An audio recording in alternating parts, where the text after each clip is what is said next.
Hi my viewers, welcome back to our channel. இன்றைக்கி homemade health mix எப்படி powder தயாரிக்கிறது அப்படின்னு தான் இந்த வீடியோவில் பார்க்க போகிறோம். நாங்கள் சத்து மாவு தயாரித்து எல்லா பக்கட்டும் கொடுத்துட்ருக்கோங்க. உங்களுக்கு வேணும் அப்படின்னா ஸ்க்ரீனில் தெரிகிற வாட்ஸ்அப் நம்பருக்கு வாட்ஸ்அப் பண்ணுங்கள், இல்லை கால் பண்ணாலும் நாங்கள் எடுத்து பேசுவோம். இப்போ இந்த மாதிரி நமக்கு தேவையான தானியங்கள் எல்லாத்தையுமே கடையில் மொத்தமாக வாங்கியாச்சு. இப்போ இது எல்லாத்தையுமே நல்லா புடச்சி கை பார்த்தாச்சு. இதை நம்ம ஒரு பிளேட்டில் மாற்றி வச்சுக்கலாம். இது எல்லாத்தையுமே வறுத்து பவுட்ரு பண்ணி தான் நமக்கு ஹெல்த் மிக்ஸ் தயாராகுது.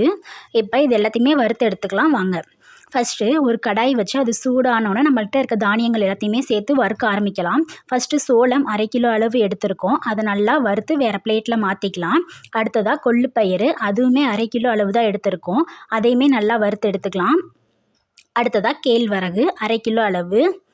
எல்லாத்தையுமே சிம்மில் வச்சே வறுக்கலாம், நமக்கு அடி பிடிச்சிடக்கூடாது. அதுக்கடுத்து உளுந்து, இது தோல் உளுந்துன்னு சொல்லுவாங்க. அது 1/2 கிலோ அளவு எடுத்திருக்கோம். அடுத்ததாக பொட்டுக்கடலை, அதுவுமே 1/2 கிலோ அளவு தான். அடுத்ததாக மாப்பிள்ளை சம்பா அரிசி, இது கடைகள்லேயே கிடைக்கக்கூடிய பொருள் தான். இந்த சம்பா அரிசி இதையுமே நல்லா வறுத்து எடுத்துக்கலாம். அதுக்கு அடுத்ததாக சோளம் 1/2 கிலோ அளவு வறுத்துக்கலாம். அடுத்ததாக கம்பு 1/2 கிலோ அளவு. எல்லாமே நான் 1/2 கிலோ அளவு தாங்க எடுத்திருக்கேன்.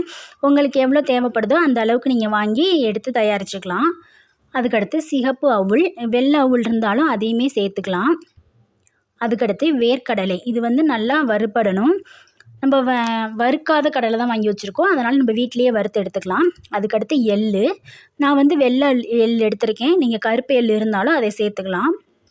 அதுக்கடுத்து மக்காச்சோளம் 1/2 கிலோ அளவு, அது 1/2 கிலோ அளவு எடுத்தாச்சு. அதையுமே நல்லா வறுத்து வேறு பிளேட்டில் மாற்றி வச்சுக்கலாம். அதுக்கு அடுத்ததாக உளுந்து, இது முழு உளுந்துன்னு சொல்லுவாங்க. நம்ம வெள்ளை உளுந்து இருந்தாலும் அதையுமே சேர்க்கலாம். அதுக்கு அடுத்ததாக கோதுமை, 1/2 கிலோ அளவு கோதுமை எடுத்திருக்கேன். அதையுமே நல்லா வறுத்து வேறு பிளேட்டில் மாற்றிக்கலாம்.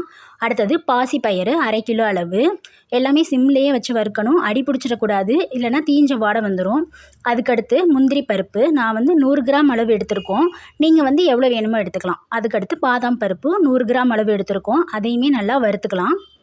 அடுத்ததாக ஏலக்காய் ஒரு 50 கிராம் அளவு எடுத்திருக்கோம். ஏலக்காய் நல்ல மணமாக இருக்கும். நம்ம சத்து மாவு சாப்பிடும்போது மணமாக இருக்கணும் அப்படிங்கிறதுக்காக ஏலக்காய் சேர்த்துருக்கோம். அதுக்கடுத்து சாமை 1/2 கிலோ அளவு எடுத்தாச்சு. அதையுமே நல்லா வறுத்துக்கலாம்.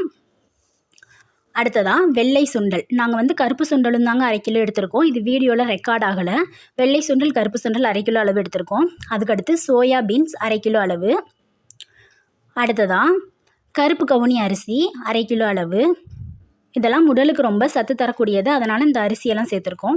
அதுக்கடுத்து திணை 1/2 கிலோ அளவு. சாமை, திணை, கேழ்வரகு எல்லாமே இதில் நம்ம சேர்த்தாச்சு. இப்போ இந்த சேர்த்தது எல்லாத்தையுமே ஒரு பிளேட்டில் மாற்றி வச்சுருந்தோம்ல, அது எல்லாத்தையுமே இந்த மாதிரி ஒரு சுத்தமான துணியில் கொட்டி நல்லா ஆற வச்சுக்கலாம். நல்லா ஆறினதுக்கப்புறம் நம்ம பவுட்ரு பண்ணோன்னா தான் நமக்கு நல்ல மணமாக நல்லாவும் இருக்கும். இந்த மாதிரி எல்லாத்தையுமே நல்லா ஆற வச்சு நம்ம ரைஸ் மில்க்கு கொண்டு போய் பவுடராக பண்ணி அதை வீட்டுக்கு கொண்டு சலித்து இந்த மாதிரி 1/4 கிலோ 1/2 கிலோ பேக்கெட் போட்டு எல்லாத்துக்கும் கொடுத்துட்ருக்கோம். உங்களுக்கு வேணும் அப்படின்னா ஸ்க்ரீனில் தெரிகிற நம்பருக்கு வாட்ஸ்அப் பண்ணுங்கள். இதை நீங்கள் சத்து மாவு கூழ் மாதிரி கஞ்சி மாதிரியும் காய்ச்சி குடிக்கலாம், இல்லைனாலும் மாவில் தோசை மாதிரி கலந்தும் சாப்பிட்லாம். தேங்க்யூ.